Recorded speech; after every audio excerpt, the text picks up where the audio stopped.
Friday, so you know what that means. That means another weekly update from me. I have managed to finish 2 books this week, one being a physical copy and the other one being an audiobook.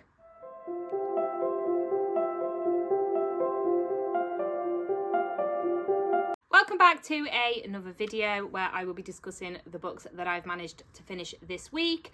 As I said in the intro, I have finished 2 books. One of them was a physical copy that I was slightly disappointed about. I have rated it quite high, but I do believe that is just because I love the characters so much.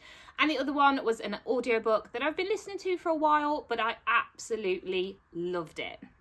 So let's start off with the physical copy, and that was Taming 7 by Chloe Walsh. Like I said, I did rate this one higher. I rated it 4 stars, but I do think that is just because I love the characters so much. And thinking about it now, I think I probably would rate it more of a 3. I have been waiting for Claire and Gibbs' story because I just love them so much within the other books. And when I picked this one up, it did take me a while to get into it. Straight away, I was just not really feeling it, whereas with the other books, within like 30 pages I was hooked and I physically couldn't put them down. With this one I was struggling. I loved Gibbs' story. He's got a very tortured past. I'm not going to go into any details because of spoilers, but that side of things was keeping me interested. I just found Claire and Gibbsy to be just a bit more cringy in this one, which is a shame because I do love their relationship. I love that they are best friends and they've grown up together. But yeah, there's just some things in this just made me feel a bit like, I'm not sure that I like that.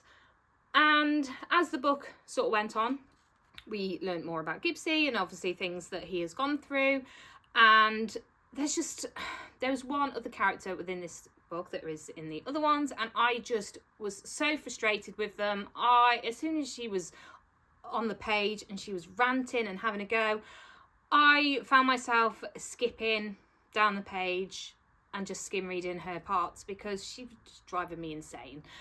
And yeah, the way this one ended, you know, it did end very well. I felt like it was wrapped up, and we did get a note at the end just sort of saying that was it for their story.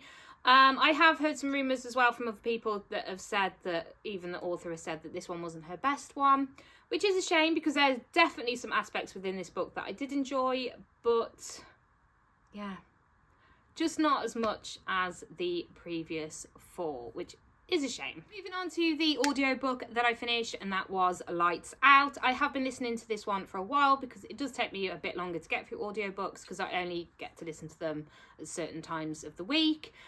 But this one was an easy 5 stars. The voice actors were amazing. They really made this book for me, and it was just great.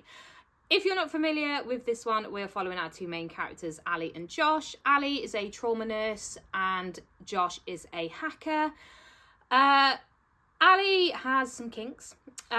She, you know, wants to push the boundaries sexually as much as she can, and Josh it's kind of like a TikTok app, and he sets thirst traps for women, and Ali is actually one of his followers, and when he does find out about this, he does start to stalk her. So if you're into your stalker romances, then I definitely recommend picking this one up.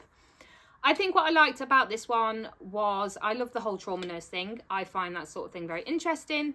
So when we were getting the pages of Ali at work and dealing with obviously patients and things like that, that was really good. And I really like the fact that Josh, like how obsessed he was with Ali. And Josh has a very dark past. Like, again, I'm not going to go into details because of spoilers, but Josh does have a very dark past. And I think that he's so scared of his past sort of catching up with him. He is also quite reserved at the same time. And I really like that about him because even though he was, you know, with his hacking and stalking, and, you know, he also had some very interesting kinks as well, he also came across very reserved and he did try and keep himself to himself. And I really like that about it. This one certainly went in a direction that I didn't expect, and I just loved the ending. It was the kind of ending where I was so happy I was kicking my feet because it was just great. I cannot wait to read the next book within this series. I think the author brings out this year. But I do think I'm going to listen to it again because, like I said, the voice actors were amazing and they just brought so much more to the book. You know, when there were certain parts where Josh was like laughing and things like that, like he was laughing. It didn't just say that he laughed kind of thing, if you know what I mean. Like he was laughing whilst, like it was like he was really there. But yeah, I loved it. I cannot wait to have more from this author because she was amazing. So there you have it. Those are the 2 books that I finished this week. I am still currently reading the buddy read that I mentioned last week with Kez, and I have also started Onyx Storm, and I can say I am already enjoying this one so much more than Iron Flame. If you have seen any of my content before, you'll know that Iron Flame wasn't the best book for me as much as I loved Fourth Wing. But I'm already very intrigued with Onyx Storm. It is keeping me gripped. I am about 200 pages in so far, so I should get this one finished by Friday. So you will have a full review on this one. Thank you so much again for joining me this week. And if you're not already, please consider liking and subscribing to my channel. I would very much appreciate it. And I will see you next week with another video. Bye.